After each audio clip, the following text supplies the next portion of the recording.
everybody, welcome back. It's Cape Rugby TV time. We're taking a look at what's happening in the world of Western Province Club Rugby. Nice to have you along. All right, so before we get started, big thanks to our partners on board with us, Score Energy Drinks, of course on board with Cape Rugby TV and Western Province Club Rugby, and the Western Province Club Rugby Sevens, and of course CyberSmart Internet Service Providers. We'll talk to you a little bit more about both of them in the minutes to come. Right, back in studio with me, Jerome Parvata. Jerome, nice to have you back. Yeah, always good to be back. And also, folks, back in studio with us, Morgan Newman. Morgs, nice to have you back, man.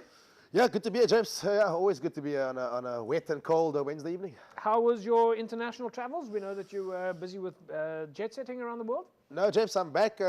Business part of the season, you want to call it that. And so I'm full swing at home now. No, not traveling anymore. And you were playing with the legends, right? Yeah, I was away with the SA Rugby Legends. We went and played in Portugal against the Portuguese Legends. And fantastic spectacles. Lots of South Africans down in Portugal. And we got the result, but I suppose, again, it wasn't really about the result. It was more about taking rugby to Portugal and showing them what it's all about. If we look at the logs, the leagues, and so on, yeah, Morgan and I, we were talking about this last week.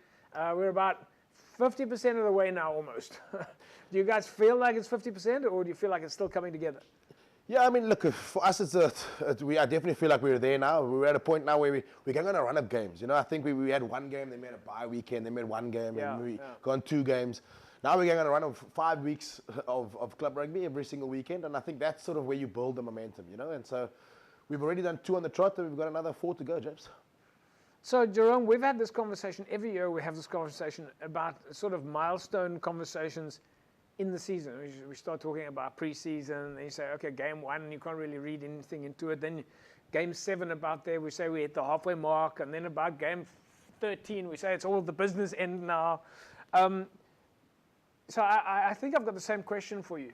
Is it too late now for a club to shift on the log?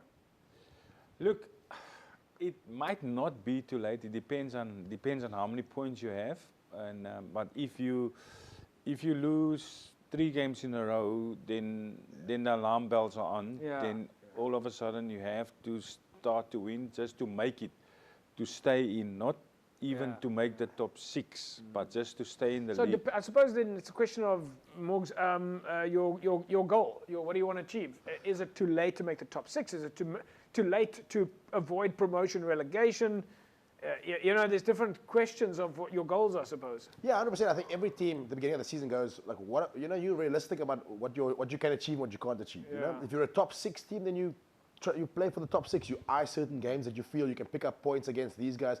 You know, you probably feel like the top 3 or 4. You probably rest certain players, don't play your strongest team, target a certain game. And I think we're there now. I think we're at a place now where we go, okay, cool. Where are we? Are we a top 6 team? Are we not a top 6 team? And if we are a top 6 team, then we've got to make sure the teams above us are, you know, what are they? Who do they still have to play? Lots of permutations. I see that, you know, after on a Saturday evening, you can lie in bed and you can literally go through all the results and see who's doing what the log starts to look like, starts to take a little bit of shape. Yeah. And so there's lots of chat in all our club groups, I suppose, on sort of where these guys find themselves. All right, folks, let's take a look at our first game. This is UWC against Unil. Back in a second, we'll take a look at that.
right, there we go.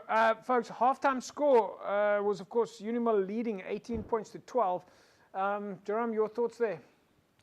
Yeah, look, I think obviously Unil know the students like to run. So I would suppose that they would work more on their defense, because there was a couple of times where there were a few line breaks and few easy tries, which the defense wasn't good from Unil. But I would suppose at halftime they'll correct that, because it's like too many first-time tackles that they miss. So I think just the defense there wasn't so good at the first half. Morgs, your thoughts? Yeah, some good running rugby, I thought.